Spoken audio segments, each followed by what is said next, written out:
Hello दोस्तों, आप सभी का स्वागत है हमारी आज की एक और नई वीडियो में। तो आज की इस वीडियो में हम करने वाले हैं काला assignment paper solution class 10 English medium.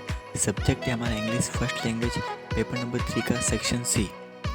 अगर आपको किसी भी सब्जेक्ट की पीडीएफ परचेस करनी हो तो ऊपर दिए गए नंबर पर आप व्हाट्सअप करिए। Science, social science, English, Hindi, Gujarati, किसी भी सब्जेक्ट की पीडीएफ परचेस करनी हो तो। और इस वीडियो को लाइक कर देना, चैनल को सब्सक्राइब कर देना।